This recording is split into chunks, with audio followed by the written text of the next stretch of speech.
अर्ध बीट, वाटाणे, गाजर ते मी बारीक चिरून घेतले. हे मी बीट चिरून घेतले बघा.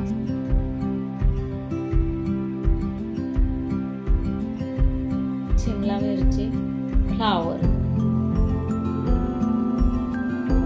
लसूण 2 गड्डे, कोथिंबीर, 4 टमाटर, 4 कांदे, 4 बटाटे ते कापून घ्यायचे.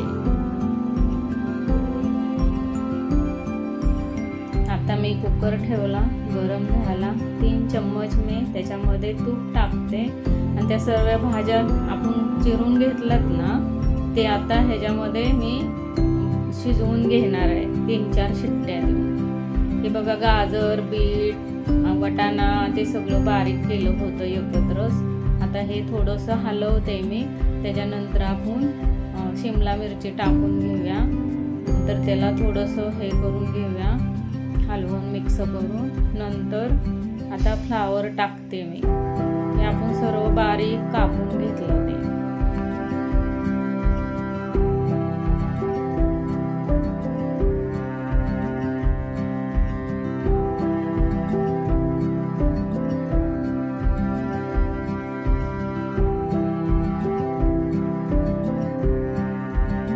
आता मिक्स करून घेऊया.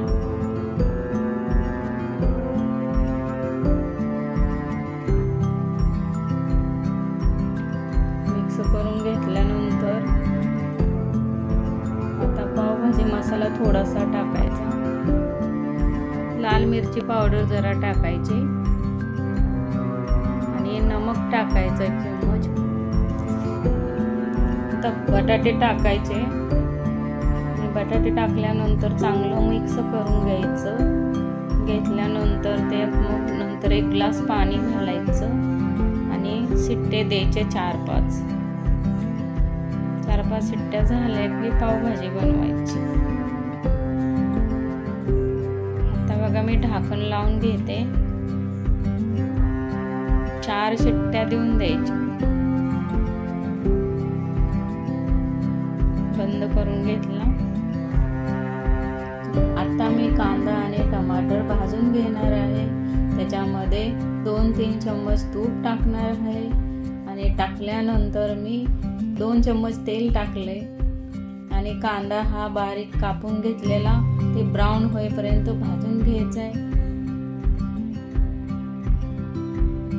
ब्राऊन होईपर्यंत भाजल्यानंतर आपण टमाटर, लसूण आणि लाल तिखट त्याची प्युरे करून घ्यायची.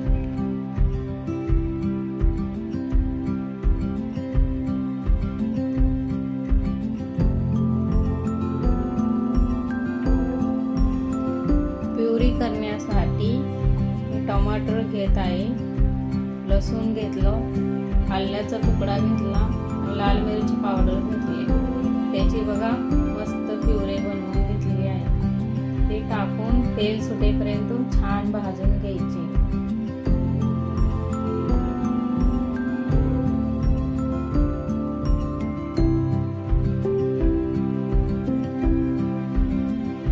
आता झालंय भाजून, पावभाजी मसाला टाकला. ते चांगलं हलवून घ्यायचं मिक्स करून.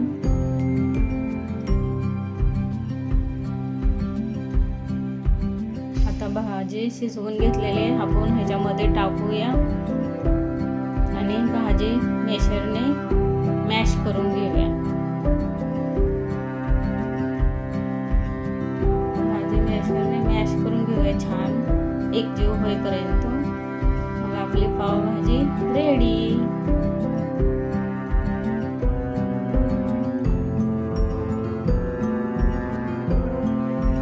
तर मॅश करून झालेले आहे आणि मग नंतर आता नमक टाकूया स्वादानुसार.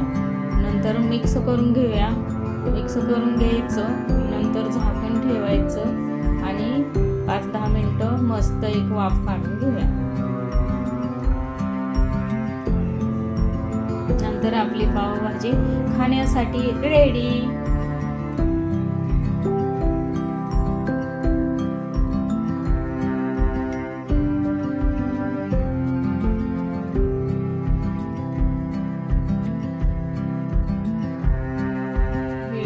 आवडला असेल तर लाईक करा, सबस्क्राईब करा आणि शेअर करा.